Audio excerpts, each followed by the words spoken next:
Përshëndetje të dashur teleshikues kudo ku jeni dhe mirë se vini në edicionin e 87 me radhë të Origina Show, format televiziv ky që sjell vlerat e diasporës shqiptare. Kemi udhëtuar nga Brukseli dhe tash jemi të stacionuar në Gjermani për të prezantuar jo vetëm aktivitetet e bashkëdhetarëve tanë, por për të sjellë edhe profile suksesi, për të sjellë personazhe të ndryshme të cilët kontribuojnë në jetën komunitare, në jetën e bashkëdhetarëve këtu në Gjermani. Është një emër inspirator, Albina Bilali Zeqiri. Përshëndetje dhe mirë se erdhët. Përshëndetje Rifat, faleminderit shumë për ftesën. Ndihem shumë e lumtur, shumë e kënaqur, sidomos që jam në diasporë dhe më jepet mundësia të flas jo vetëm për veten, por edhe për nxënësit e mi, për punën time, si mësimdhënëse që jam këtu në këtë vend ku jetoj. Patëm kënaqësinë të takoheshim fillimisht në konsulatën e Republikës Kosovës këtu në Stuttgart dhe gjatë intervistës vrejta faktikisht timbrin e bukur të zërit tënd dhe më dhe me njëherë informacionin që ke punuar në televizionin e Preshevës. Por i fat, është e vërtet, do të thotë... Dhe kjo gjë na gëzon sepse do flasim edhe si kolegë, po pastaj do flasim edhe për kontributin tuaj shumë të çmuar këtu si mësuese, si arsimtare për fëmijët shqiptar në Gjermani. Po, Rifat, do të thotë në punën time ose në krijimtarinë time nuk është, do të thotë, vend të veçantë ka zënë edhe puna ime si gazetare, sepse kam punuar me shumë vullnet, me shumë dëshirë. Hapat e mi së pari kam bërë, do të thotë, në Radio Rilindje në Prishtinë, me njëherë pas luftës së Kosovës, me emisionin Një orë me krijues, me të madhin Mexhid Mehmeti.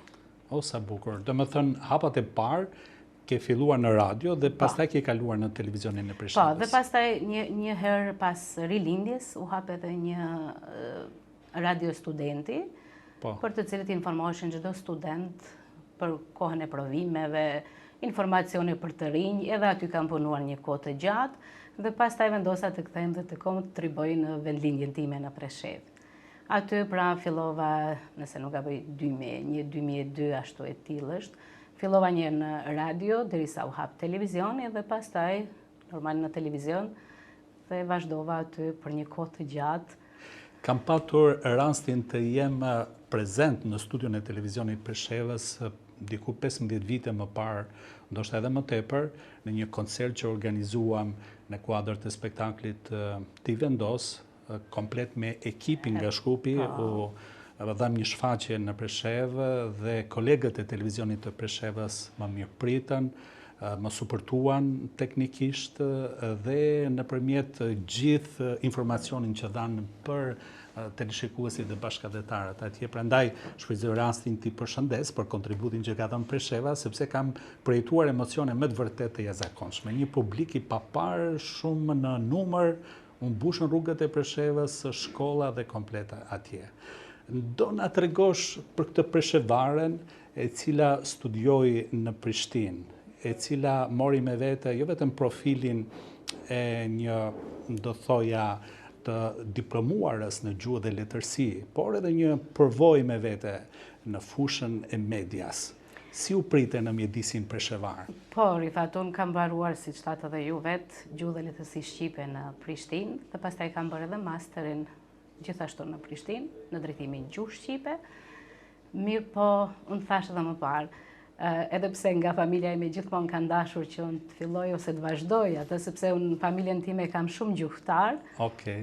Dhe gjithmonë kanë parë kështu që të jem si mësimdhënëse i gjuhës shqipe ose të vazhdoj, normal kuptohet, sepse kishte edhe Presheva ka pas, do të thotë në Preshevë kanë qenë edhe çështja mësimdhënies shumë e mirë për në çdo aspekt që të flasim, mirë po nuk e di, më flinte shpirti te mediat, te gazetaria, ndoshta edhe pse shumë e vogël unë kam filluar dhe kam recituar, kam qenë pjesë e festivaleve të ndryshme, që nga kopshti, kur kam qenë në qerdh ose parashkollor që quhen, kam pas çmime të ndryshme, do të thotë nga vendet e para, si recituese, pastaj edhe në shkollë të mesme, pastaj kam qenë edhe në teatrin e qytetit, si aktore teatrit qytetit. Mirë po, pra janë gjithë këto elemente në një farë mënyrë që janë predispozita që pasurojnë drejtuesin apo drejtuese në një programi të caktuar. Sepse e gjithë shka është artë. Edhe shqipja, edhe gjuha, edhe letërsia janë artë. Po në ndërkohë paralelisht ti përveç kësaj pjesës aktores, interpretimit, e kishe këtë pasion për median? Po, natyrisht se po. Në atë kohën kur unë kam studiuar, në Prishtinë nuk ka pas dek të gazetarisë. Ka pas më vonë, mirë po ka qenë privat. Po. Atëherë nuk e di. Nuk i jepim shumë rëndësi privatit, jo që ishte diçka e keqe, po ishte puna punësimit. Pastaj ne në Preshev ishim ende në atë statusin e Serbisë, sepse duhet këshe një diplomë të licencuar ose të njohur nga shteti. Mirë po mu dha mundësia në radio-televizionin e Preshevës punoja. Punova aty, do të thotë një kohë të gjatë, të them, 2009 unë ka marrë në Gjermani, 2005, të them të drejtën, deri atëherë kam qenë, nëse nuk gaboj në radio-televizionin e Preshevës. Pra, fillimet e tua në gazetari kanë të bëjnë me fillimet e medias së pavarur shqiptare në Preshev? Po, tamam, në kuptimin e plot fjale. U rritët bashk? Po, u rritëm bashk. Filluam bashk, u rritëm bashk. Si që përmendë dhe ti kolegiumin ose kolektivin atëherë, sepse nëse nuk gabojun, atëherë nuk ishë.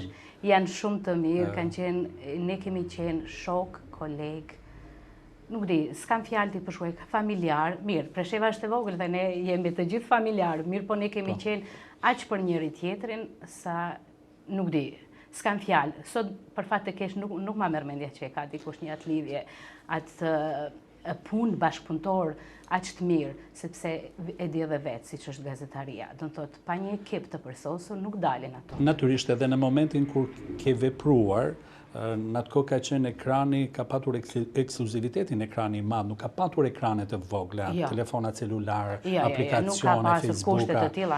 Dhe në momentin kur ke dhënë lajmet e para dhe kur ishte faqur në ekran, si ishte impakti pastaj tek teleshikuesi që dole, se Presheva është e vogël, cilët kanë qenë komplimentet e para që ke marrë dhe që të kanë inkurajuar. Por, i fatë, dëgjë unë para publikut thash dhe më herët, që nga mosha 5 vjeçare, 6 jam rritë me publikun. Unë kam qenë shumë dhe e dua publikun dhe nuk kam emocion, asë njëherë. Dhe për mua ka qenë një kënaqësi shumë e madhe, sepse e para që ishte më komplimentonin më shumë zërin. Sa bukur. Dhe ajo për të qesh një shpesh më thonë, sa të pritëm ty se që je shumë e madhe. Dhe këto gjëra ishin, mirë po, për çdo gjë unë jam shumë e kënaqur si me publikun, po si publiku me mua. Do thotë ne nuk kemi qenë ato vetëm të gazetar ose vetëm moderator ose moderimin e lajmeve, ne kemi bërë të gjitha së bashku, sepse ka qenë një televizion lokal, nuk kemi pas mundësi t'i ndajmë ne të gjithë sektorët. Mirë, për shembull, ne kemi mund t'i ndajmë. Kanë qenë pak a shumë këto krijesa eksperimentale, por edhe akademinë vetë, apo jo, sepse nga ato është dhënë mundësia që të lëvrosh shumë sektor, të pajisesh me njohuri, me përvojë dhe pastaj nga këto media lokale faktikisht janë ushqyer edhe mediat kryesore, apo jo? Natyrisht se po. Ne kemi, për shembull, kemi pas shumë raste ose çdo herë kemi qenë jo vetëm në Kosovë, ose po kemi qenë edhe me gazetarët më të mirë njohur ose rrjetet të gazetarëve që kanë qenë në Beograd, apo Novi Sad, apo në vende të ndryshme kemi qenë për trajnime të ndryshme atje. Dhe pastaj ti ta marrësh një të ri që bën sapo hapin e parë në media, nuk është edhe e keqe, është një mundësi shumë e mirë për të gjithë, jo vetëm për mua, por për të gjithë kolegët që kemi qenë aty. Dhe tani kush do dhe si do e merr ai të cilit do të thotë i shkon për dorë ose e do, sepse çdo punë me vullnet dhe me dëshirë arrihet çdo gjë. Mjaft për televizionin ku ke punuar dhe për Albinën si pjesë e një historie televizive, sepse ke histori të tjera të shumta të suksesit, por natyrisht kjo ngelet në memoaret tua personale si gjërat më të shtrenjta, besoj. Natyrisht se po. Të mungon? Shumë. Shumë, sidomos këtu më mungon shumë, sepse unë nuk isha vetëm si gazetare ose punëtore ose punonjëse e televizionit Preshevës, por unë kam marrë pjesë edhe si, do të thotë, si moderatore e shumë festivaleve të ndryshme që bëheshin në kuadër të Shtëpisë së Kulturës, sepse edhe Radio-Televizioni Preshevës ka qenë në kuadër të komunës dhe Shtëpisë së Kulturës së bashku, një në bashkëpunim, një ndërthurje e tyre, dhe çdo aktivitet që është bërë, do të thotë, ky moderimi, spikerimi ose moderimi të gjitha aktiviteteve që bëheshin, normalisht se më mungon shumë. Ruan në relacione me këtë shtëpi televizive? Po. Dhe kur shkon në Preshevë, i takon ata kolegë në kafe, në vizita? Jo vetëm, unë jam një njeri që i vlerësoj dhe me qenë se tani kemi mundësi të shumta, siç e thamë, edhe teknologjia ka arritur shumë, nuk shpenzon asgjë përmes këtyre rrjeteve sociale, pastaj telefonave, WhatsApp ose Viber. Pse nuk i thret njëri, të paktën për festa, për datëlindje, urojmë njëri tjetrin, ende mbajmë sepse jemi shumë të afërt me njëri tjetrin. E le Preshevën erdhe në Gjermani, po si lihet ajo Presheve bukur për të ardhur në Gjermani, moj Albina? Ma trego. Nuk ka qenë e letër, i thatë. Cili ka qenë motivi? Kuptohet, unë martova. Dashuria. Dashuria për një njeri që ja vlen, për një njeri do të thotë që bashkjetohet, një bashkëshort me të cilin kam 3 fëmijë, u martova në Mitrovic, në një vend ku edhe atje, do të thotë, i kemi problemet e përbashkëta, mirë po është një, do të thotë, unë në Mitrovic jam martuar, mirë po bashkëshorti që nga 92-ta jeton këtu, dihet si atëherë që kanë qenë mundësi të ndryshme, dhe që çdo i ri ka migruar shumë herët për shkaqe të ndryshme, dihen cilat janë, dhe prandaj edhe bashkëshorti jam erdhi këtu të jetoj. Ne u takuam, u dashuruam dhe kështu që u martova dhe erdha këtu. Sakrifikove, natyrisht, si çdo vajzë që lidhet për të krijuar familjen e saj me dikën që e dashuron. Por ku erdhe në këtë mjedis, çfarë të bëri përshtypje në fillim dhe në vetvete kur flisje me Albinën, sa i dhe vetës afat të kthesh përsëri në Preshevë apo në Prishtinë? Të them të drejtën, Rifat, unë kur në fillim, do thot, ne kemi qenë në bisedë sipër me bashkëshortin tim, u fejuam, ky deshi të kthehej. Dhe sepse edhe është djali vetëm, edhe menduam të kthehemi se në atë kohë kishte mundësi, do thot ishin këto organizatat e huaja me gjermanisht, pastaj ky kishte bërë një shkollë të lartë me informatik, ishin disa vende që mund të mësohej. Mirë po, tek unë ka qenë edhe një synim tjetër, sepse unë doja të bëja një doktoratur jashtë vendit. Për shembull në Gjermani, se Gjermania ishte një pikë që për shembull, sidomos shqiptarët e Preshevës ose ka më shumë këtu. Po. Se në Itali nuk e di, nuk ma merrte mendja, nuk më duke i dhaq shumë. Ose diku më larg. Unë mendova që të bëj doktoraturën këtu dhe me këtë qëllim do të thotë i thashë dhe bashkëshortit mos u kthe, të bëj doktoraturën, pastaj kthehemi, edhe kisha atë mendimin Rifat, sepse duke pas parasysh pas luftës, nuk ishte edhe gjendja shumë e mirë për punësim dhe për çdo gjë në Kosovë, pas siguria dhe këto gjëra, dhe thosha me vete mos po bëj ndonjë të keq ose mos po i bëj diçka në çështjen e punësimit bashkëshortit tim, dhe unë ende atëherë sisha, do të thotë që isha pa punë, po isha në punë. Mirë po e besoja dikë, po t'ishte dikush i pa punë, sepse unë isha... Të sakrifikon të katë shumë të ardhme, perspektivën. Sepse a ishte që nga 92-ta këtu, dhe pastaj nuk është edhe lehtë, për shembull, me në një familje, tipo përpara ka punuar një dhe janë ushqyer të gjithë. Ose ti shumëzosh me zero gjithçka, do të thënë për të filluar nga e para diçka të re. Po, edhe nga ajo. Dhe thosha me vete, po s'është keq, për shembull, po fëmijët të kenë një nënshtetësi të dytë, dhe një përparësi më shumë, për shembull që nesër mos thonë që kemi pas baban atje dhe tash nana na kthej babën këtu, ose gjëra ku di unë si sjell jeta. Dhe pastaj erdha edhe unë këtu për të bërë, mirë po... Funksionuan ato plane ashtu si që kishe bërti ato, për të synuar ato objektivat ato? Plani për doktoraturë nuk ka funksionuar ende, sepse nuk hasa ato pëlqimet ose ato dëshira që kisha unë, nuk hasa në një derë të sigurt ose të hapur, për mua pyeta kudo, jo nuk bëhet transferi, jo nuk bëhet kështu, edhe unë atëherë vendosa, normal, kisha fëmijët, u përkujdesa për fëmijët e mi, ajo që unë dua dhe do të thotë e ruaj sot me shumë fanatizëm, me shumë dashuri, dashurinë e madhe për gjuhën shqipe. Po, ne do flasim për këtë kapitull të jetës tënde që e ke vënë tashmë në dispozicion për ta ngjizur, për ta mbjellur, për ta trashëguar tek fëmijët e mërgjimtarëve, që është shumë e rëndësishme, tek një moment tjetër i bisedës tonë pas hapësirës së publicitetit. Ti ndjekim reklamat dhe rikthehemi përsëri me Albina.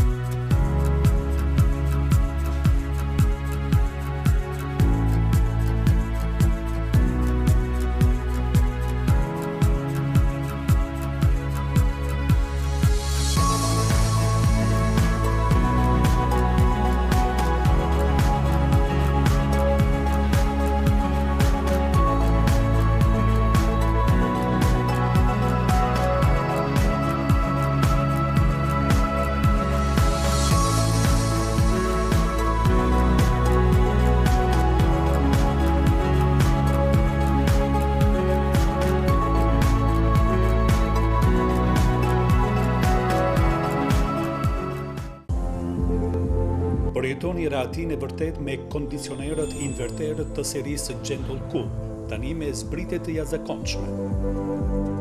Mos e lini këtë mundësi t'ju ikë. Vizitoni dyqanet tona në Pejë dhe në Prishtinë. Porosisni tani online. Mbajini shtëpinë tuaj të freskët gjatë verës dhe të ngrohtë në dimër. Bruno është zgjedhja ideale për ju. Adheu në zemër natyrisht është të çdo mërgjimtar kudo në përbot. Formati më i ri televizionit TVR, Adheu në zemër ka për qëllim që t'ju ofroj pikërisht fëmijëve të mërgjimtarëve tanë të moshës 6 dhe në 12 vjeç një hapësirë televizive për të shpalosur talentin e tyre në fushën e recitimit. Pra yjet e recitimit nga diaspora. Të gjithë ju të nderuar prindër që keni pikasur talent tek fëmijët tuaj në fushën e recitimit, ose vetë ju dëshironin që fëmijët tuaj të jenë personazhe në këtë format televiziv, atëherë mund të aplikoni në faqen tonë në Facebook Televizioni TVR. Dërgoni aty të dhënat tuaja si emri, mbiemri, një numër kontakti dhe gjithashtu edhe një video të kandidatit apo kandidates me një recitim të një vjershe. Vjershat apo poezitë duhet të jenë me përmbajtje për Adheun. Ju mirëpresim. Kantier Gjigant. Angazhim dhe përgjegjësi. Qindra shqiptar të punësuar në këtë kompani. Reka Kompani, me pronar vëllezërit Reka, lider në fushën e ndërtimit në Belgjik.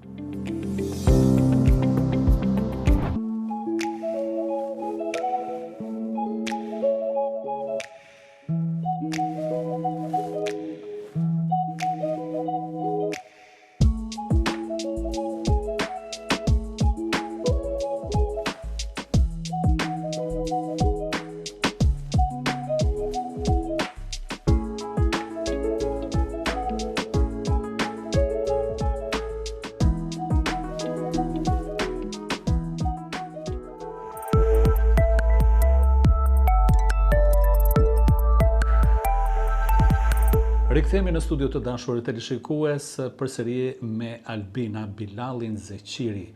Dhe do flasim tani për Gjermaninë, për jetën tënde këtu, nisjen pretendimet për të vazhduar mëtutje deri tek doktoratura, ballafaqimi, përkushtimi për misionin tënd, do thoja që është shumë i shenjtë, i asaj mësuesisë për fëmijët e bashkëdhetarëve tanë të cilët kanë lindur këtu, dhe si filloi e gjithë kjo? Rifat, unë erdha më vitin 2009, në qershor të vitit 2009 në Gjermani, do thot bashkimi familjar me bashkëshortin tim, dhe që nga 2009-ta, do të nëse nuk apo ishte fundi. Jo, më parë ishte, do të thotë, organizimi 28 nëntorit në kuadër të një shoqate që është në qytetin tonë Mösingen, dhe më bën ftesë që nëse kishin dëgjuar që unë kam ardhur, dhe jam me profesion profesoreshe gjuhës shqipe, ti ushtroja fëmijët për festë, recitime, këto gjëra si një festë me rastin në kuadër të shoqatës. Me rastin e 28 nëntorit. pavarësisë së Shqipërisë dhe ditës së flamurit. Aty fillova më pak, do të thotë ti ushtroja fëmijët me disa pika dhe do të thotë e bëra hapin e parë ose ju ktheva prapë asaj, sepse kur erdha unë këtu, të them të drejtën, më dukej pak si një pushim, si isha mësuar tërë ditën të jem, do të thotë deri në 12 të natës, të jem aktive me çdo gjë, çdo aktivitet që kisha atje. Ne përmendëm vetëm aktivitetin medial në Presheve dhe pse faktikisht ju bët edhe një përvojë, pak a shumë një vjeçare, apo jo në arsimin në Preshev? Po, unë pastaj kam punuar, do të thotë, gjatë kohës që bëja masterin, punova edhe si mësuese e gjuhës shqipe në shkollën fillore Selami Allaçi në Rahovic. Dhe pastaj në vitin tjetër punova si profesoreshe gjuhës shqipe në shkollën e mesme teknike Presheva në Preshev.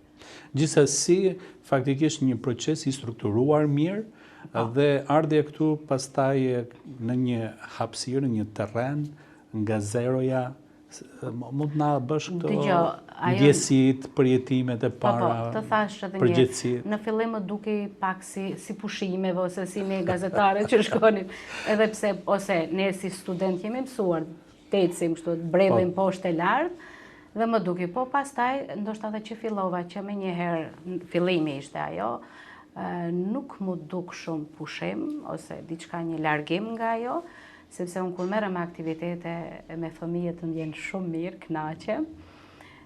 Pastaj ishte puna e lehonis, do të thotë që lindën fëmijët, më duhej i ndërpreva kështu vajtje ardhje, se ishim në një vend që punova unë, quhet Alpshtat në qytet, aty punova 3-4 muaj, pastaj mu desh të ndërprej për shkak shtatzanisë, për shkak fëmijëve. Pastaj kam punuar edhe këtu në Reutlingen, do thotë me fëmijët e qytetit Reutlingenit, por shkolla, do thotë se kishin probleme dhe pak se qyteti i Reutlingenit është shumë i ngarkuar me popullata të ndryshme, komsi të ndryshme, të cilët kanë, për fat të mirë ata e kanë, do thotë shkollën e gjuhëve amtare ose shkollat e gjuhëve të tyre, dhe neve na duhej të bëjmë kërkesë, të bënim kërkesë bashkë me prindërit për gjetjen e lokaleve në përshkolla. Dhe derisa u gjet, ne e patëm, do thotë e gjetëm një, mirë po për vitin tjetër nuk na u dha mundësia. Ka qenë një kënaqësi shumë e veçantë, sepse unë nuk isha të bëja me çështje të ose të shtetit ton, ose për kraje të dikuj tjetër, ose të shoqatave, se këtu i kemi për shembull ka dikush që është përmes shoqatës i lidhur, ose përmes ku ta di unë individëve tjerë, unë kisha në thotë një marrëdhënie shumë të mirë me prindit, se ishin vetë organizues prindit. Sa bukur. Dhe më të marrëdhënia me prindit është shumë e rëndësishme në këtë procese. Sidomos, do të thotë zotërisht Sedim Balaj, ai i cili i mblodhi familjarët e tij ose fëmijët e familjarëve të tyre dhe miqësinë që kishin dhe ne bëjmë një klasë. Sa ka qenë numri i nxënësve fillim këtu në Reutlingen? Unë këtu në Reutlingen i kam pasur 18 nxënës. Bukur. Po. Dhe të gjithë ata. Çfarë grup moshe kanë qenë? Të ndryshme. Që nga klasa e parë deri në klasën e, të them, 7-8, nëse nuk ka bëj. Sjell vështirësi në procesin e mësimdhënies ky dallimi i grup moshave? Por i fatë është e vështirë, sepse ajo gjendshmëria, do thotë duhet ta ndash një 45 orë ose 45 minuta ose 90 minuta. Si mund ta ndash ti me fëmijët, do të thotë të grup moshave të ndryshme. Ke klasë parë, 2 ke klasë parë, 3 dyta ose tjerat. Dhe është me të vërtetë e vështirë, mirë po mundoheshim pak nga pak, unë mundohesha në atë kohë sepse kur i mbani me fëmijët e Reutlingenit në Fullingen, ka qenë një periudhë ndoshta 5 mujore, më shumë ndoshta s'kemi pasur kohë deri në fund të vitit, mirë po për atë kohë kemi bërë një program shumë të shkëlqyer në fund të vitit shkollor, të cilë çdo fëmijë ka qenë ka patur një rol. Po ka pas një pjesëmarrje në çfarëdo mënyre qoftë. Dikush në piano, dikush diçka tjetër, dikush një poezi, dikush në vallëzim, dhe ka dalë shumë i mirë. Unë një gjë dua ta përmendin në emisionin tënd, ka qenë një nxënës Mërgini, të gjithë e din këta këtu në Reutlingen. Prindi i tij në mbledhjen e prindve më tha, unë kam fëmijët Mirë po tha, për djalin e madh, hezitoj, tha se nuk ma merr mendja që do të vi. Ndoshta vjen, do t'i them, do ta detyroj, mirë po tha, e shoh deri kur shkon. Ajo ndodhe e kundërta.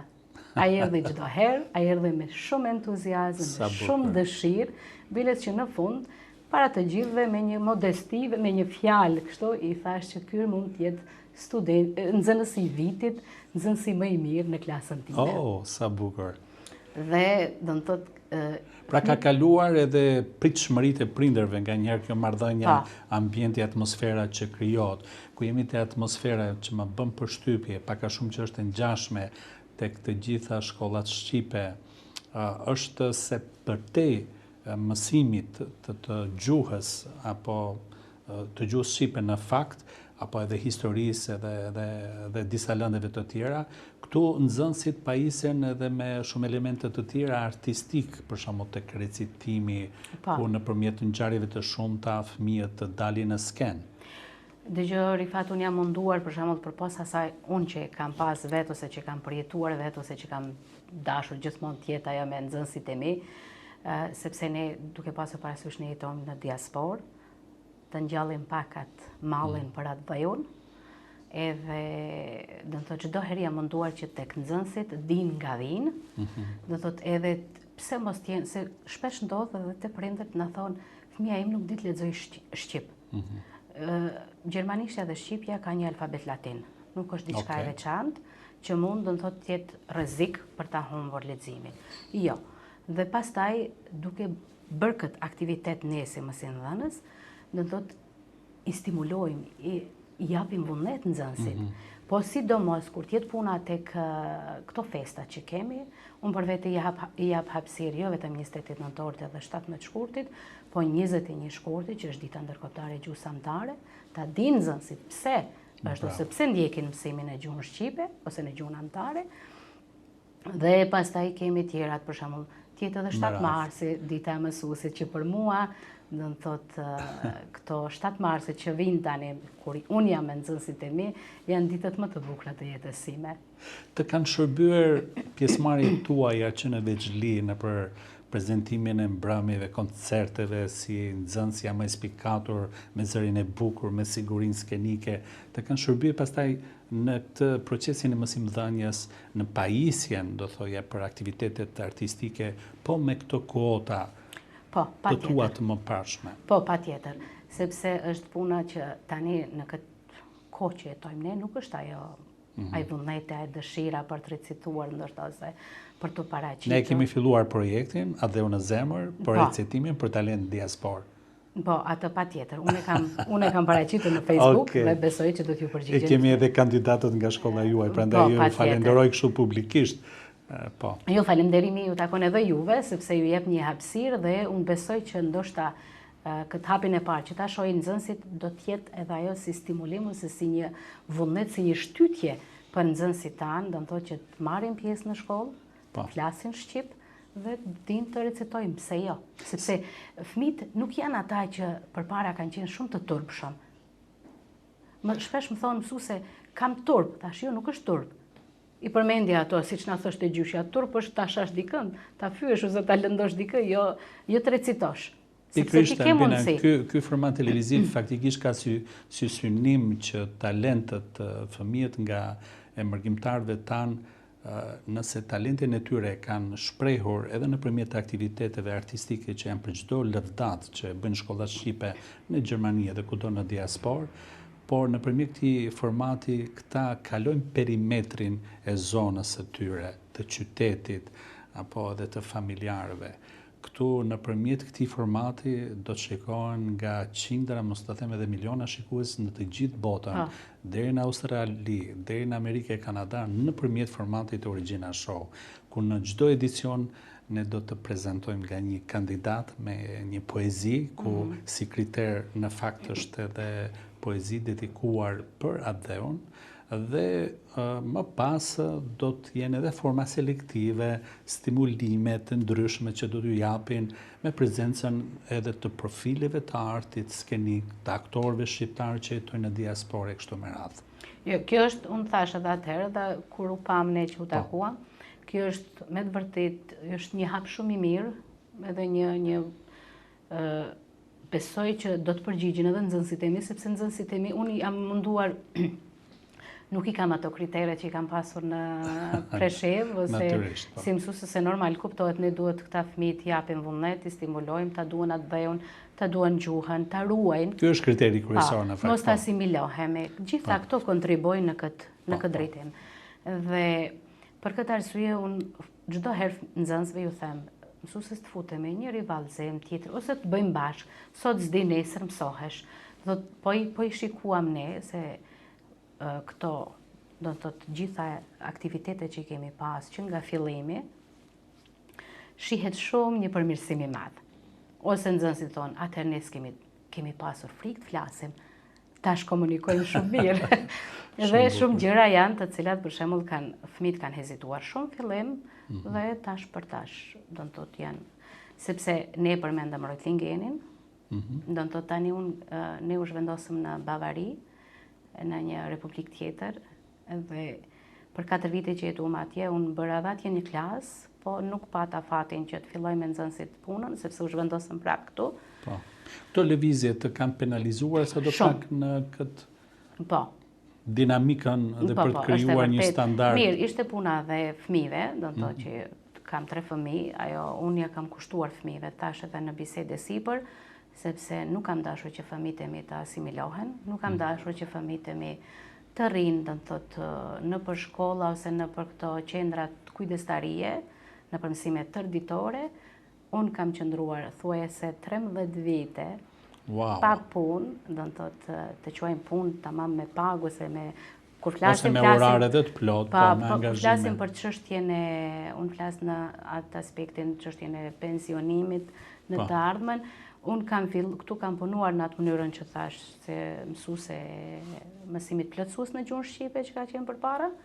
Dhe më pas kam filluar, do të thotë, që nga shtatori i vitit 2021 në qytetin ku jetoj unë, është një projekt në kuadër të Zyrës për Integrim, që është, do të thotë, projekt Shkolla Gjuhëve Anëtare në Mösingen. Sa bukur.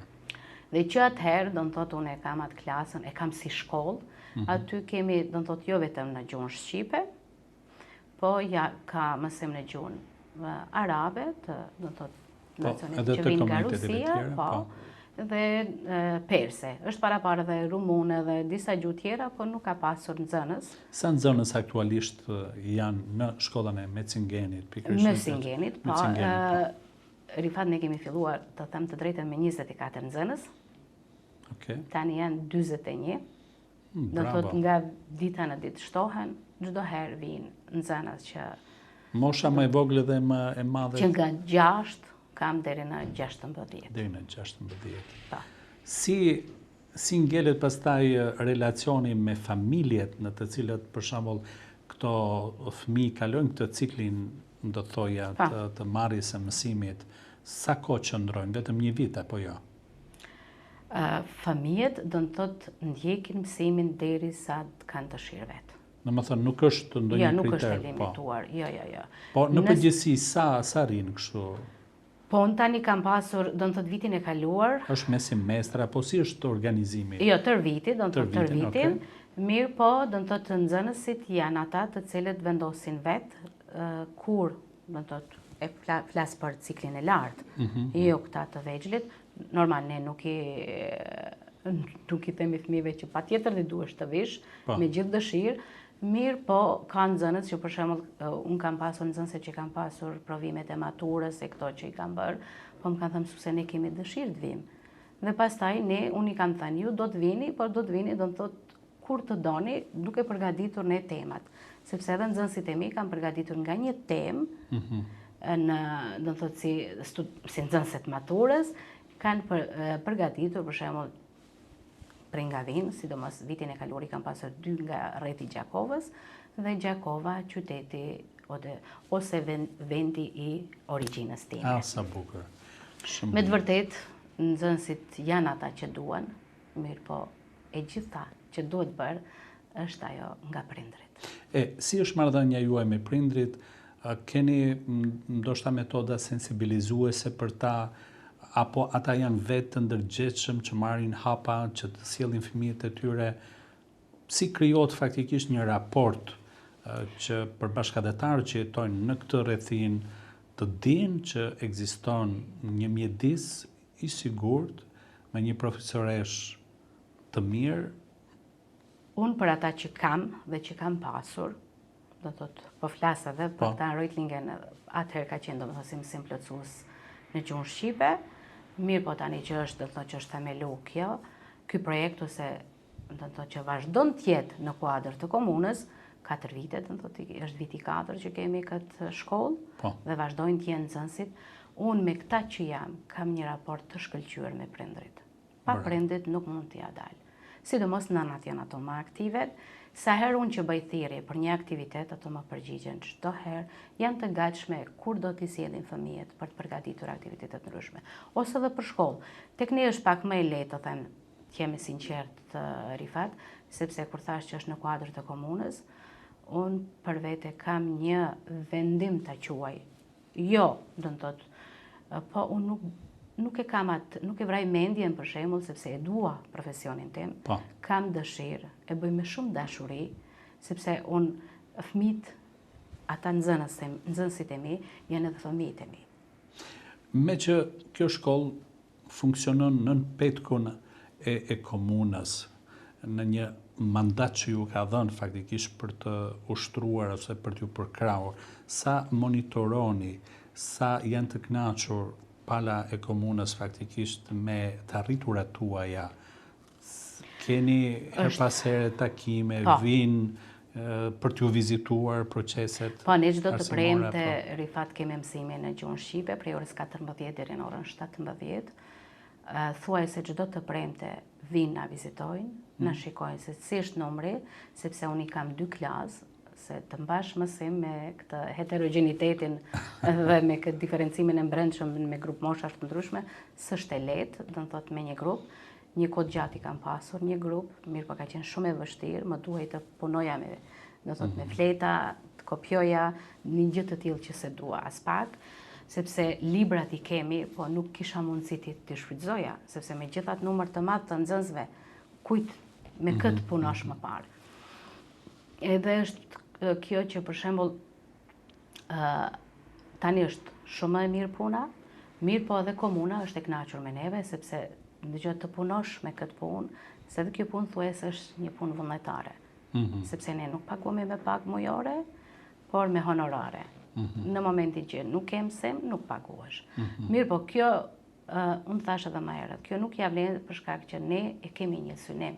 Unë për vete kam një synim dhe një qëllim, që gjeneratat tona mos të asimilohen. Cila do të ishte më e mira që juve ju takon që synoni të bëhet në të ardhmen, jo vetëm për tek numri nxënësve, jo vetëm për tek ndërgjegjësimi masiv, do thoja, i prindërve për të sjellë fëmijët e tyre, por edhe në relacion me autoritetet vendase, çfarë duhet të bëjnë ata për të akomoduar, për të krijuar zonën që ju takon pikërisht të këtyre mësimdhënësve, që të ndjejnë veten të përgjithshëm dinjitoz në ushtrimin e detyrës. Unë thash edhe më herët, Rifat, me qenë se ne jemi në kuadër të komunës, askush duhet të brengoset për atë çështje për shembull. Është diçka shumë, një hap shumë përpara. Mirë po, këtu duhet përmendur, sepse udhëheqësi atëherë i zyrës për integrim, zoti Boris Kyn, që ka qenë dhe tani zonja Ajdin, janë duke u orvatur, ose kjo tani dhe ai atëherë, dhe thot, e kam pëlqyer shumë si projekt. Unë jam munduar edhe, kur kemi pasur takime në konsulatën tonë, që t'ja përcjell edhe kolegëve të mi që punojnë në Baden-Württemberg, në për qytetet. Mirë po, nuk e di, nuk kanë dashur ta dëgjojnë. Unë atë ditë që ka filluar puna e gjuhës shqipe, e shkollës së gjuhëve anëtare paralele në gjuhën shqipe, unë të gjitha konsulatave ose ambasadave që janë në Gjermani, ja kam dhënë një lajm të cilin e kam botuar edhe te Ura Bashkuar për me zotit Mustaf Krasniqi, dhe unë ja kam dorëzuar të gjithë ambasador apo pra si një model që mund të aplikohet edhe në komunë. Një dritare re për mësimin e gjuhës shqipe. Dhe ata është dashur, shumica, do të them të drejtën, shumica e kanë përkrahur shumë dhe na kanë thënë, ju lutem nëse keni mundësi të na jepni, do të thotë emrin ose kontaktin e zyrës dhe udhëheqësit të asaj zyreje. Dhe aty është, do të thotë në Baden-Württemberg është përkrahur shumë dhe parashihet që të jetë, do të thotë edhe gjuha shqipe si lëndë mësimore në shkolla. Po mendoj gjuha amtare. Por jo gjuha shqipe. Janë 4 gjuhë të cilat gjuha shqipe s'është e përfshirë. Prandaj unë bëj thirrje më shumëti që të jemi sa më shumë të organizuar, të marrim pjesë sa më shumë, që pastaj ta dëshmojmë neve para të tjerëve se ne duam ta ruajmë gjuhën, duam të kemi. Nuk ka ndonjë formë tjetër, do thoja, që të avancohet ose të krijohet sa më shpejt dhe të mos jemi në ato kotat e pritshmërisë sa nxënës të vinë, të vlerësojnë për shembull organet komunale që nëse shqipja ja vlen të jetë, apo duhet të bëjnë edhe, do thoja, autoritetet përfaqësitë tona diplomatike punën e tyre për avancimin e kësaj gjëje, dhe nga ana tjetër a duhet të organizohet që vetë komuniteti, shoqatat të bëjnë lloj peticionesh, kërkesash të ndryshme për ta futur në sistemin arsimor edhe shqipen si. Unë kam dëgjuar edhe nga një kolege imja këtu në Baden-Württemberg, që edhe ajo është mësuese gjuhë shqipe, dhe ajo ma ka dhënë si propozim, sepse në komunën ajo ku jeton e kishim bërë një peticion, dhe atë kam vendosur ta bëj edhe unë. Do të thotë që të jetë parandalimi që mos të futet gjuha shqipe, po të futet gjuha shqipe, pse mos të jetë në grupin e këtyre 4 gjuhëve. Dhe mirë po unë bëj edhe, është ajo qëllimi im është bëj thirrje që le të vinë, se për shembull në qytetin ku jetoj unë. Me këmbgulje e futën shqipen në Google për shembull. Shkoj shqiptari i Turkitit e dyert edhe në YouTube atje tha, shqipen duhet të fusin dhe pik. Po. Dhe është edhe kjo puna çështja e kësaj, se për shembull këtu ky numër kaq i madh i shqiptarëve në Baden-Württemberg për shembull. Aty desha të lidhem, për shembull qyteti ynë Mössingen nuk i ka vetëm 41 nxënës, 41 fëmijë shqiptar, po ka më shumë. Dhe nëse ti ja jep një shembull komunës, sepse komuna thotë, u rrit edhe një klasë. Sepse nëse nga dita në deri në fund vitit shtohen si çdo ditë që shtohet numri tek unë në klasën time, atëherë unë duhet të bëj edhe grupin e tretë. E kuptoj. Dhe edhe kjo është një pasqyrë, edhe kjo është një mesazh që mund t'ja bësh autoriteteve gjermane. Por unë, për fat të keq, më vjen keq, po nuk besoj që është fajtor vetëm shteti gjerman ku jemi. Nëse shteti ynë nuk është interesuar, ose nuk e bën një hap, ose nuk na përkrah neve edhe më shumë, sepse unë jam e lumtur që tani nxënësit kanë tekste edhe më të përsosura, edhe më shumë. Mirë, po në këtë drejtim ne nuk kemi takime të shpeshta. Do të thotë siç e kanë turqit, e kanë nga... Ma more pyetjen, sepse unë kam kërkuar edhe nga konzulata jonë, bëjeni një takim, ose pse nuk e marri një model të tillë, siç e ka turk, ose pyet ta kontaktet i kanë konzulle me konzulata tjera, për shembull turke, ose ku ta di unë, ata mund të lidhen ndërmjet vetë, ose ta lancojnë, ose ta çojnë tutje një projekt të tillë, ose siç i kanë bërë ata, të kemi edhe një marrëveshje të tillë. është me të vërtetë është për të ardhur keq, sepse sa herë në vit të takoni ju mësuesit ndërmjet vete, keni ndonjë forum edhe online që të shërbeni me përvojat e njëri tjetrit, me përsit, me avantazhet, po qoftë edhe me disa avantazhet për të mësuar me përvojat e njëri tjetrit. Ekziston ndonjë forum? Ne jemi takuar, nëse nuk gaboj, para 3 viteve, së bashku një në konzullat, kur ishte atëherë zonja Lipoveci si konzule, pastaj zoti Bërbatovci edhe i kërkoj, po është edhe problem puna e këtyre takimeve, sepse njëri punon të premten, ose ne zakonisht i kemi, shumica i kemi të premteve takimet, këto mësimet në gjuhën shqipe, dhe kanë mirë, po tani unë nuk është justifikim. Nuk është justifikim dhe nuk është e vetmja mundësi që ne t'jemi prezent. Sot e kemi edhe online. Ne u takuam të gjithë mësimdhënësit, jo vetëm në të gjithë botën ku jemi, shqiptar. U takuam me një takim online, shumë bukur funksion. Ishte për ndër të 7 marsit. Nuk ishte të bëjë, do të thotë ishte vetëm si një tip takimi festiv. Mirë, po ne mund t'i bëjmë edhe këto nëpërmes internet, sot online. Platformave të ndryshme, pa online, dhe kështu që flasim. Kemi shumë për të folur, Rifat, nuk është vetëm tekstet. Natyrisht se kemi për të folur, por do t'ja lëm pjesës tjetër, sepse tani do shkëputemi edhe për një moment publicitar. Po, patjetër.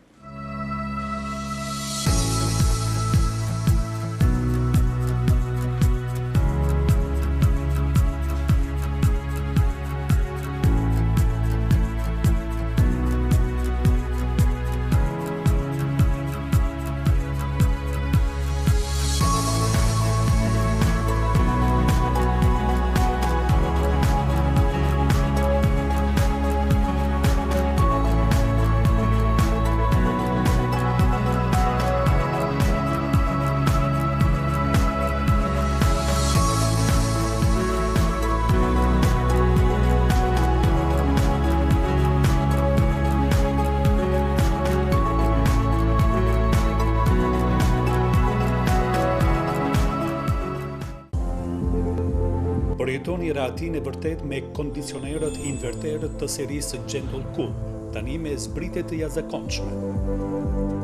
Mos e lini këtë mundësi t'ju ikë. Vizitoni dyqanet tona në Pejë dhe në Prishtinë. Porosisni tani online. Mbajini shtëpinë tuaj të freskët gjatë verës dhe të ngrohtë në dimër. Bruno është zgjedhja ideale për ju. Adheu në zemër natyrisht është të çdo margjimtar kudo në përbot. Formati më i ri televizionit TVR, Adheu në zemër ka për qëllim që t'ju ofroj pikërisht fëmijëve të margjimtarëve tanë të moshës 6 dhe në 12 vjeç një hapësirë televizive për të shpalosur talentin e tyre në fushën e recitimit. Pra yjet e recitimit nga diaspora. Të gjithë ju të nderuar prindër që keni pikasur talent tek fëmijët tuaj në fushën e recitimit, ose vetë ju dëshironin që fëmijët tuaj të jenë personazhe në këtë format televiziv, atëherë mund të aplikoni në faqen tonë në Facebook Televizioni TVR. Dërgoni aty të dhënat tuaja si emri, mbiemri, një numër kontakti dhe gjithashtu edhe një video të kandidatit apo kandidates me një recitim të një vjershe. Vjershat apo poezitë duhet të jenë me përmbajtje për Adheun. Ju mirëpresim. Kantier gjigant. Angazhim dhe përgjegjësi. Qindra shqiptar të punësuar në këtë kompani. Reka Kompani, me pronar vëllezërit e Reka, lider në fushën e ndërtimit në Belgjik.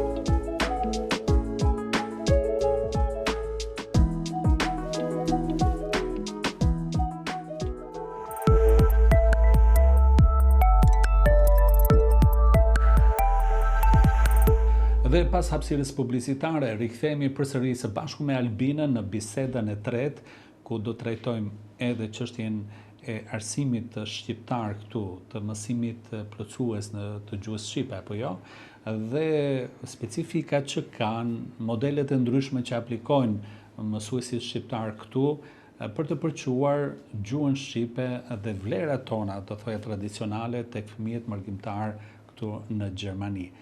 Do të ndalojmë tek shkolla shqipe ku përfaqësohet nga Albina pikërisht në kuadër të kësaj qendre, pra në kuadër të komunës së Mysingenit. Çfarë avantazhesh ka? Rifat, kjo thash ka filluar më 24 shtator, kemi filluar 2021 si shkolla gjuhëve amtare paralele në gjuhën shqipe dhe gjuhëve të tjera. Mirë po, këtu ne kemi pas orvatit kanë qenë shumë herët, po për shkak të kohës së koronës. Dhe aty do të thotë ne gjatë kësaj kohe kemi pas trajnime të ndryshme, të cilat janë shumë efektive për ne, sepse dallon ajo, për shembull, si kam punuar unë në shkollë, atje dhe këtu, po, sidomos me këto çështjet e, si i quajmë na, diferencimi brendshëm dhe heterogeniteti, me grup moshash të ndryshme, pra Dhe kjo neve na kanë mundësuar, do të thotë çdo herë në vit 2 trajnime i kemi me docentët e Universitetit të Tübingenit, një universitet shumë i njohur. Shumë bukur. Dhe do të thotë është një mundësi që i kemi pa pagesë, janë të gjitha mundësitë që dhe ku njihet edhe ky qytet si qendër universitare apo jo? Qendër universitare është. Ne çdo aktivitet që mbajmë, sepse e kanë parë çdo qytet ose vend rrethin që ka një aktivitet kulturor në vendin e tij, sidomos vitin e kaluar ishte festa verore dhe 50 vjet qytet, ku ta di unë, dhe disa do të thotë aktivitetet të tyre që kanë, ne jemi të ftuar zakonisht me nxënësit tanë, si për vallëzim, zakonisht vallëzimi më shumë, sepse duke mos kuptuar gjuhën, nxënësit tanë kanë pasqyruar një... Marrin duar drukiti, besoj. Shumë dhe muzika. Muzika është shumë, do të thotë, është më ritmike, është shumë e bukur, mirë po ne jemi paraqitur edhe në veshjet kombëtare të ndryshme. Veshjet i siguroni? Veshjet i sigurojnë vetë. Bravo, ju lutem. Do të thotë, secili prind i ka siguruar fëmijës vetë veshjet. Dhe ajo laramani e veshjeve të ndryshme, do të thotë, secili qytet nga Kosova, Shqipëria dhe Presheva, kudo që sepse jemi troje shqiptare, do të thotë i ka bërë shumë përshtypje vendeve, do të thotë ose qytetet të Mösingenit dhe popullatës që jeton aty. Do të thotë për çdo aktivitet që bëhen jemi të ftuar edhe ne. Bravo. Dhe me shumë dashuri, me shumë kënaqësi ne e bëjmë bashkë dhe do të thotë janë të dyja ato që thash, mësimdhënia dhe arti, sepse që ja marrun pa marrë parasysh, edhe ne bëjmë atë xhirimet e tona me këto telefonat celular ose këtu. Që po i ndjekim aktualisht në ekran. Po, dhe do të thotë si keni sjellur edhe tek ju dhe kudo qoftë. Ju përgëzojmë të vërtet. Dhe pastaj përpas asaj, ne kemi edhe që mbajmë mbledhjet me prindrit me një mesazh shumë të fortë. Çdo herë do të ndodh 4 mbledhje mund të kemi zakonisht. Ato organizohen me një temë, me një qëllim. Ka të ndodhur, për shembull, janë edhe bullizmi ose këto veçoritë, temat shumë të ndihshme për rinin ton, kudo që t'jetë. Pa marrë parasysh është shqiptar, është gjermane, po për të ardhmen ton janë shumë problematike. Ne çdo herë këtë që me ekspert të ndryshëm, do të thotë vinë ligjërojnë dhe prindrit janë ata të cilët dëgjojnë dhe marrin njohuri, do të thotë nga për të parandaluar raste drastike. Nga njerëz ekspert ose përgjegjës për atë lëmi, sepse është shpesh dëgjojmë edhe nga nxënësit, do të thotë më bullizoj, më ato, mirë po duhet të ketë kujdes se çfarë flet ose çfarë nënkuptoj me këto fjalë. Pikërisht këtë javë, do të thotë javës tjetër, sot një javë kemi me nxënësit një projekt për racizmin dhe diskriminimin.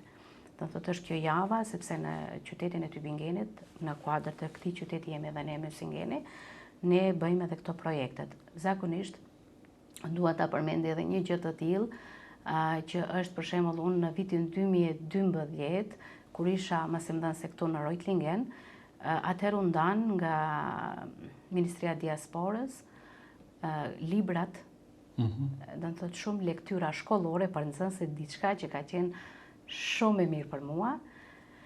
Dhe unë i kam bartur ato libra që prej këtu në Bavari, prej Bavaris prap këtu, do të thotë unë i mora atëherë vetëm 50, sepse kisha 18 nxënës, po të paktën me një numër modest.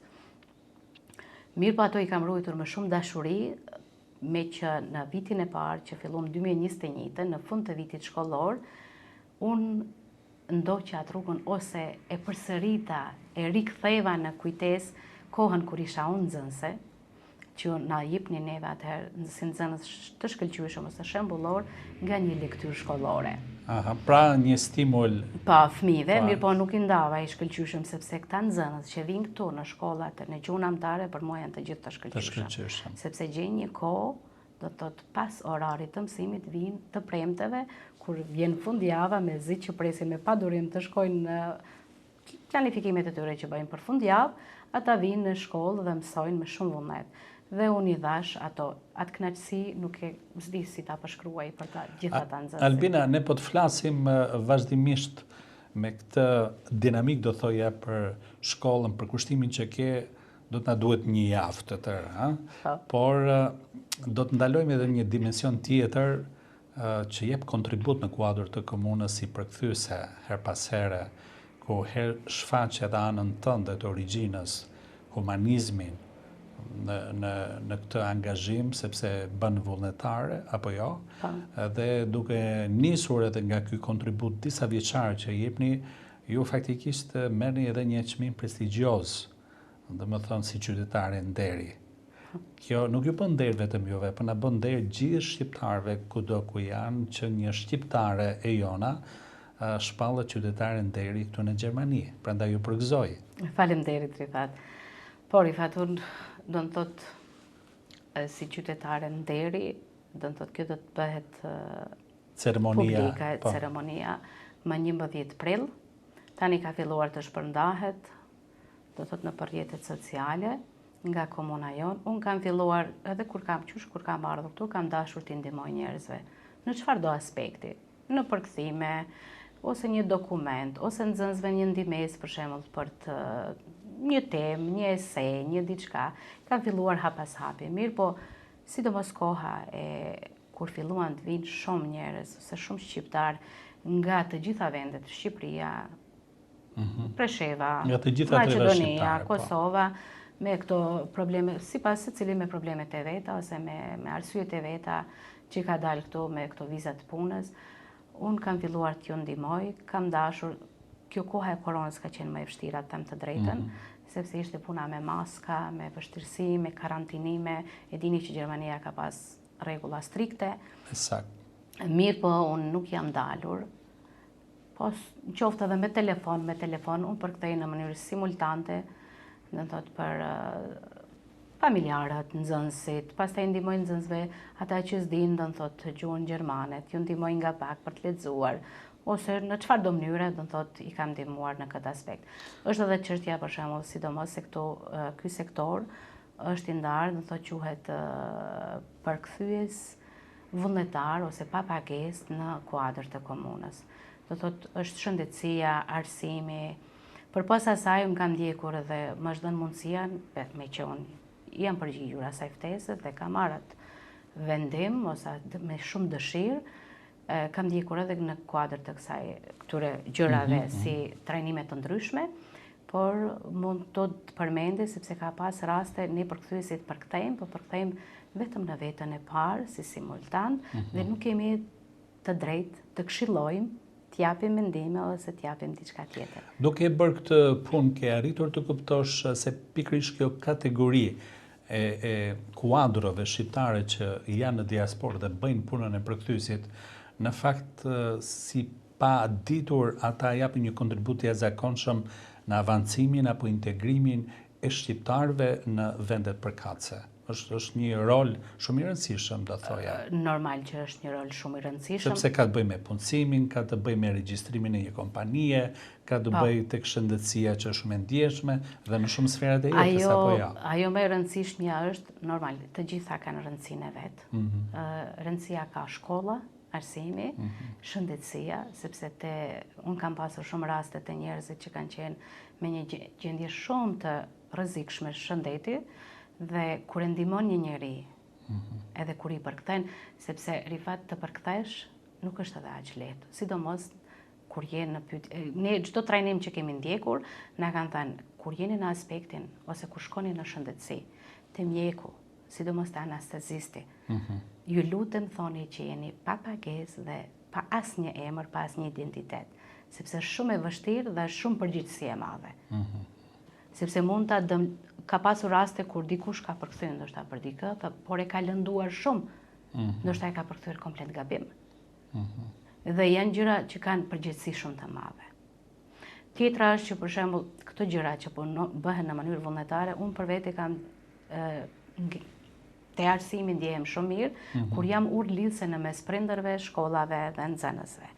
Aty kemi shumë se ka raste për shembull kur nuk kuptohen as pak dhe has keq kuptime. Ose mund ngele diçka mbrapa për shkak të nxënësit, ose mund ta humb nxënësi edhe atë vullnet që ka të faktën, sepse nuk është e lehtë kur fëmijët e tan i humbet nga një vit.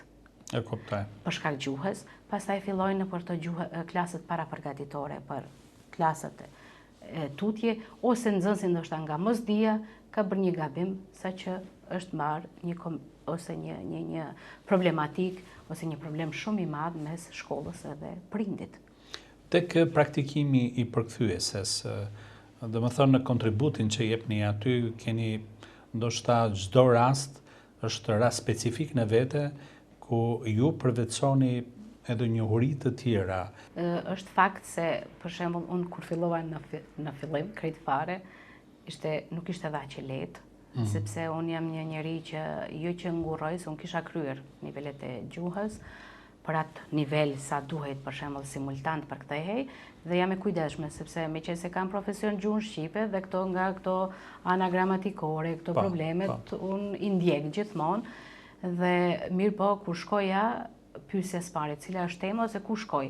Dhe pastaj hulumtoja me fjalorin. Ndonjëherë shkoja me fjalor ose nxirrja kështu si koncept, çfarë mund të ketë për atë smundje ose për ato gjëra, çfarë mund të ketë, çfarë pyetjesh ose çfarë përgjigjesh mund të ndodh.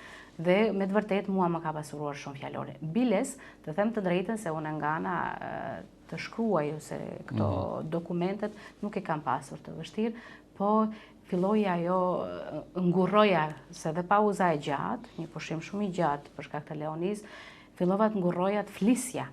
Po mirë mu ma humbi ato pastaj, atë frikën, dhe do të thotë kjo është që diapazoni i njohurisë, tek unë fjalori do të thotë pasurohet, por është tjetra që për shembull bëhesh edhe më e njohur, bëhesh edhe më komunikative. Unë kam qenë këto, se kam pas problem, po në një rrjet, do thotë ose një vend, si që është Gjermania, s'është edhe lehtë të deportosh, por edhe një njerëz, pastaj je më i afërt, pastaj besa dhe të lehtësohet pak ajo dhimbja e mallit për atë vend, sepse unë do thotë tani në qershor bëj 16 vite që kam ardhur këtu, unë ende kam atë dëshirën me mallin, me dëshirën, me synimin tim që një ditë të kthehemi në atë vend. I vendosim në një peshoj dashurinë tënde për televizionin, për median, dhe gjithë përvojën dhe dashurinë tënde për nxënësit dhe shkollën. Ku anon peshorja më tepër? Të them të drejtën, përpara kam pas shumë të dyjat më mungojnë. Shumë. Mirë po tani, aq jam lidhur për nxënësit, sa që unë do t'i kisha gërshetuar kështu. Po t'ishte mundësia, për shembull, meqense jemi në kuadër të komunës, unë do të bëja edhe një gjë të tillë, sepse harrova të përmendin, ne kemi bërë edhe atë kur thashte librat. Ne kemi edhe një bashkëpunim me bibliotekën, si shkollë gjuhëve anëtare në kuadër të Zyrës për Integrim, me bibliotekën e qytetit të Mösingenit. Ne bëjmë ato projektet, do të thotë që është java e kulturës, gjatë javës së kulturës, nxënësit tanë kanë rastin të dëgjojnë nga unë ose edhe vetë të lexojmë shqip. Do të thotë nga 45 minuta ose një orë, dhe është kënaqësi shumë e veçantë që në ato mjedise dëgjosh shqip, dhe mirë po para të them 3 viteve, saktësisht nuk më kujtohet tani, kemi qenë në bibliotekë dhe bashkë me nxënësit vizitë, sepse çdo vit gati bëjmë vizita bibliotekës, dhe për fat keq asnjë libër nuk ka qenë në gjuhën shqipe. Dhe të gjitha librat që më kanë ngelur mu nga ministria në atë kohë, unë ja kam falur bibliotekës së qytetit. Bravo. Që sot nxënësit mund të huazojnë libra aty. Të lumt. Dhe në fund, Albina, një pyetje. E kishit menduar që gjatë kohës së vajzërisë tënde, e kishit menduar që do të ishit një qytetare gjermane, dhe jo vetëm një qytetare gjermane, po një qytetare nderi? Ishte kjo në objektivat tuaja kështu? Ja. Në atë hemisferën tënde të them të imagjinatës, drejtën, plot kreativitete? ju e dini vetë, se për shembull studente ose dhe të paktën ne nuk kemi pasur rastin për shef ta kemi një universitet, ne kemi studiuar në Prishtinë, Shqipëri ose kudo qoftë, kemi studiuar në Prishtinë. Unë kam lëvizur shumë, sepse edhe ju si gazetare dini që gazetarët ecin, shëtisin, të shëtisja po të jetoja në një vend, jo vetëm Gjermania, po kudo qoftë unë kam qenë shumë kategorike, që nuk dalë, po fatit nuk i dihet, dhe e sheh që do të thotë je pjesë e kësaj jete. Në qytetin ku jetoj është me banor, me të gjithë është si Presheva.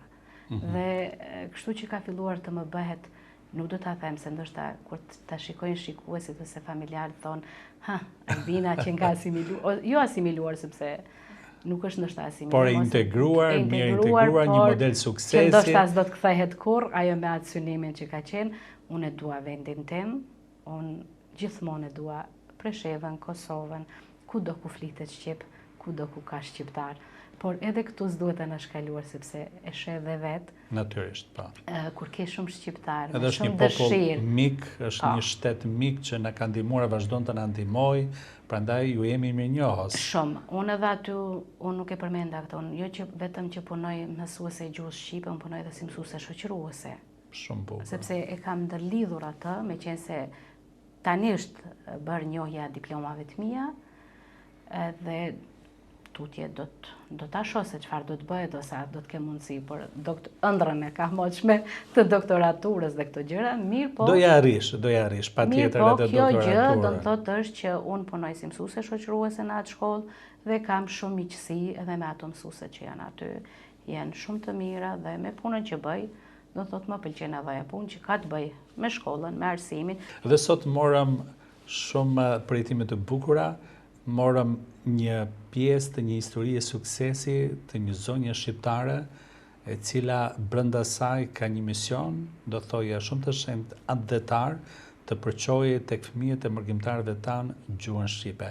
Faleminderit që ishe në këtë edicion të 87-in me radhë të Origjina Show, ku ne prezantojmë profile suksesi, dhe ti me të vërtetë je njëra prej tyre me titullin tashmë qytetare nderit të një komune këtu në Gjermani.